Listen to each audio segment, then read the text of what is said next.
আসসালামু আলাইকুম। এখন দেখবেন সংবাদ শিরোনাম।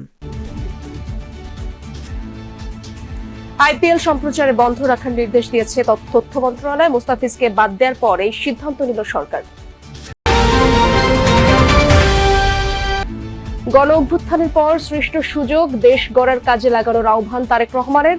গুলশান কার্যালয়ে কয়েকটি বাম দলগুলোর সাক্ষাৎ।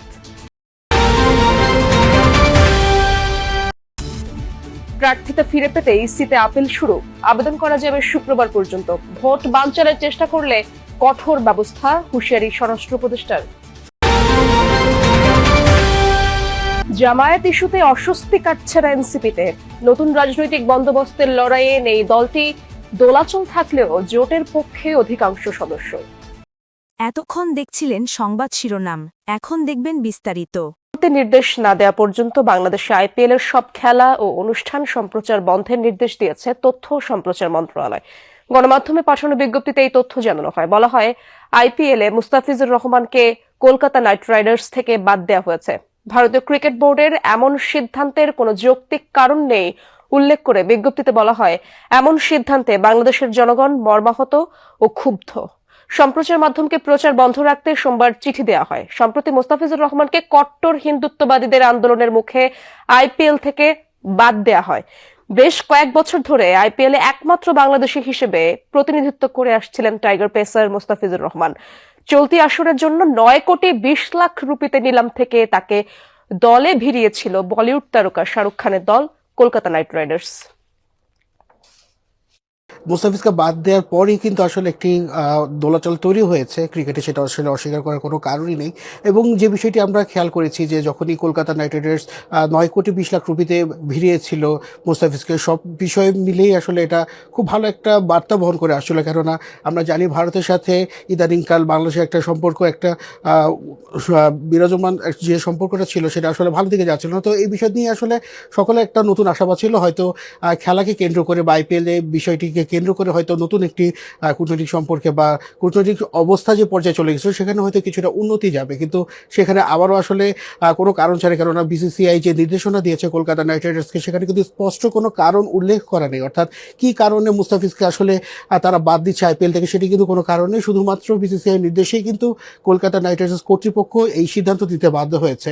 এবং এই কারণে যেটি আসলে আন্দাজ করা যাচ্ছে যে আমরা দেখেছি বিগত কয়েকদিন ধরেই কট্টর হিন্দুত্ববাদী যে সংগঠনগুলো রয়েছে ভারতে, তারা কিন্তু মুস্তাফিজের এই বিষয়টিকে, অর্থাৎ কলকাতা নাইট রাইডার্সে তাকে যে ভিড়িয়েছে এই বিষয়টিকে ভালোভাবে নেয়নি এবং সেখান থেকে কিন্তু তারা আন্দোলন করে আসছিল। তারা কিন্তু চাইছিল না যে মুস্তাফিজ এখানে খেলুক এবং শুধুমাত্র মুস্তাফিজ খেলুক, এবং সেই জায়গা থেকে আসলে মুস্তাফিজ যদি এয়ারপোর্টে ফেরেন, এয়ারপোর্টে যদি আসেন ভারতে, তো সেখান থেকে আসলে তাকে বের হতে দেওয়া হবে না, এমনও কিন্তু আসলে স্লোগান দেওয়া হচ্ছিল। অর্থাৎ তাকে এয়ারপোর্ট থেকেই ফিরে দেওয়ার ঘোষণা তারা দিয়েছিল সেখান থেকে। তো এই জায়গা থেকে আসলে, এবং বর্তমান পরিস্থিতি বিবেচনায় হয়তো ভারতের সরকার এবং সেই সাথে বিসিসিআই এই সিদ্ধান্ত নিয়েছে এবং এই সিদ্ধান্তের প্রভাবটা কিন্তু পড়েছে বাংলাদেশেও। কেননা আমরা দেখেছি যে গতকালই কিন্তু তথ্য উপদেষ্টা তিনি কিন্তু রিজওয়ানা হাসান জানিয়েছেন যে এই বিষয়ে আসলে আইপিএল খেলা সম্প্রচার বন্ধের বিষয়টি নিয়ে তারা নজরে রাখছেন এবং সেই বিষয়টি নিয়ে তারা কিভাবে কাজ করবেন সেটিও কিন্তু গতকালই তিনি জানিয়ে রেখেছেন। এবং আজকে কিন্তু সেটি গণমাধ্যমে চিঠি এসেছে এবং সম্প্রচার মাধ্যম যেটি আছে বাংলাদেশে, যে মাধ্যমে আসলে আইপিএল খেলাটা প্রচার হয়, তাদেরকেই কিন্তু সেই চিঠিটি দেওয়া হয়েছে। অর্থাৎ আইপিএল খেলাসহ এবং অন্যান্য যে অনুষ্ঠানগুলো আছে আইপিএল, সেগুলো যাতে সংশ্লিষ্ট যে অনুষ্ঠানগুলো আছে সেগুলো যাতে সম্প্রচার করতে না দেওয়া হয়। এবং আপনারা ইতিমধ্যেই জেনেছেন যে বাংলা বিসিবি কিন্তু অলরেডি আইসিসিকে চিঠি পাঠিয়েছে। অর্থাৎ আমরা জানি যে ফেব্রুয়ারির 7 তারিখ থেকে শুরু হতে যাচ্ছে টি-20 বিশ্বকাপ ভারতের মাটিতে, এবং সেই সাথে কিন্তু শ্রীলঙ্কাও কিন্তু হোস্টিং কান্ট্রি হিসেবে আছে। তো বাংলাদেশের 4টি ম্যাচ কিন্তু রয়েছে ভারতের মাটিতে। তো সেখান থেকে আসলে বিসিবি দাবি তুলেছে, যদি তারা একটি প্লেয়ারকে যদি তার নিরাপত্তা না দিতে পারে, তাহলে পুরো টিমকে আসলে কীভাবে নিরাপত্তা দেবে। তো এই বিষয়ে কিন্তু আইসিসিকে চিঠি পাঠানো হয়েছে। আইসিসিও বিষয়টি আমলে নিচ্ছে বিষয়টি, কেননা এই যে আমরা জানি যে এর আগেও পাকিস্তানের সাথে ভারতের এই সংক্রান্ত ঝামেলা হয়েছে। এবং আমরা যদি এশিয়া কাপের কথা যদি ধরি, তো এশিয়া কাপেও কিন্তু হাইব্রিড মডেলে কিন্তু খেলা হয়েছে, অর্থাৎ পাকিস্তান কিন্তু তাদের খেলাগুলো অন্য ভেন্যুতে গিয়ে খেলেছে। তো বাংলাদেশে কিন্তু চাইছে যে ভারতের মাটিতে তারা আর খেলতে চাচ্ছে না, অর্থাৎ শ্রীলঙ্কায় তারা হচ্ছে গিয়ে তাদের বিশ্বকাপের যে খেলাগুলো আছে সেগুলো শ্রীলঙ্কার মাটিতে খেলবে, এবং এই বিষয়ে কিন্তু আইসিসিকে চিঠি দেওয়া হয়েছে। তো সব মিলিয়ে আসলে ঘোলাটে একটি পরিবেশ এই মুহূর্তে বিরাজ করছে, এবং সাবেক বর্তমান ক্রিকেটার সহ সকল অভ্যুত্থানের পর বাংলাদেশে যে নতুন পরিস্থিতি ও সুযোগ তৈরি হয়েছে তাকে কাজে লাগানোর আহ্বান জানিয়েছেন বিএনপির ভারপ্রাপ্ত চেয়ারম্যান তারেক রহমান। বলেছেন, সরকার ও বিরোধী দলের সকলে মিলে দেশকে এগিয়ে নিতে হবে। দুপুরে গুলশানে বিএনপি চেয়ারপারসনের কার্যালয়ে ভারপ্রাপ্ত চেয়ারম্যান তারেক রহমানের সঙ্গে সাক্ষাৎ করেন বাম দলগুলোর সমন্বয়ে গঠিত গণতান্ত্রিক যুক্ত ফ্রন্টের নেতারা। এ সময় ফ্রন্টের পক্ষ থেকে বিভিন্ন বিএনপি চেয়ারপারসন বেগম খালেদা জিয়ার মৃত্যুতে শোক ও সমবেদনা জানান তারা। তারেক রহমানের সঙ্গে সমসাময়িক রাজনীতি নিয়ে কথা বলেন ফ্রন্ট নেতারা। মিটিং এর পর বাম নেতারা জানান, বৈঠকে তারেক রহমান বলেছেন, মুক্তিযুদ্ধই আমাদের ভিত্তি। 1971-এর মুক্তিযুদ্ধকে বাদ দিলে দেশের অস্তিত্ব থাকবে না। বিভিন্ন বিষয়ে মতপার্থক্য থাকলেও রাজনৈতিক সহনশীলতা নিশ্চিতের আহ্বান জানানো হয় বৈঠকে।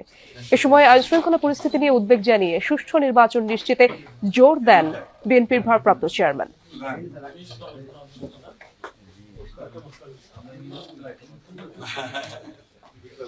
ত্রয়োদশ জাতীয় সংসদ নির্বাচনে প্রার্থিতা বাতিলের বিরুদ্ধে আপিল কার্যক্রম চলছে। গতকাল যাচাই বাছাইয়ের শেষ দিন পর্যন্ত সারা দেশে 723 জনের মনোনয়নপত্র বাতিল করা হয়।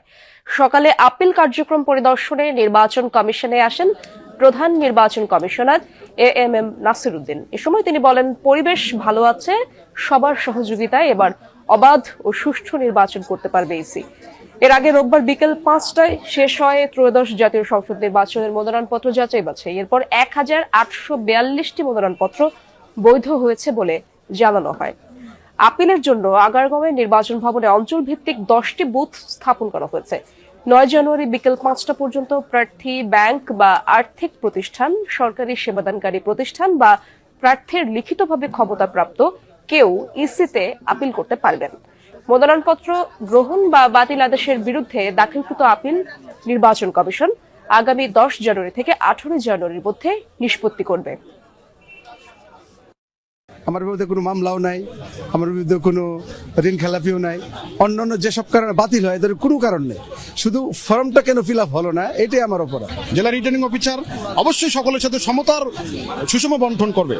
আমাদেরকে বৈষম্য করা হয়েছে, এই জন্য আমরা আবার আপিল করতে এসেছি। যখন নমিনেশন ফাইল করে অনেক লোক গিয়ে হাজির হয়, রিটার্নিং অফিসারের ওখানে অনেক একটু ভিড় হয়, কিন্তু it will all be over ইনশাল্লাহ। আমরা এখনো কনভিন্সড যে আমরা একদম একটা ফেয়ার এন্ড ক্রেডিবল ইলেকশন ইনশাল্লাহ দিতে পারবো। নির্বাচন কমিশনে রয়েছেন আমার সহকর্মী তানভীর মৌসুম। সেখানকার খবর তার মাধ্যমে জানার চেষ্টা করব। তানভীর, জানাবেন এই পর্যন্ত আসলে কতজন আপিল করেছেন, কি তথ্য রয়েছে আপনার কাছে? কমিশন কখন আপিলের বিষয়ে সিদ্ধান্ত জানাবেন, কিছু জানা গেল কিনা? ইশরাত, এখন পর্যন্ত 11 জন প্রার্থী আপিল করেছেন। এটি হচ্ছে কেন্দ্রীয়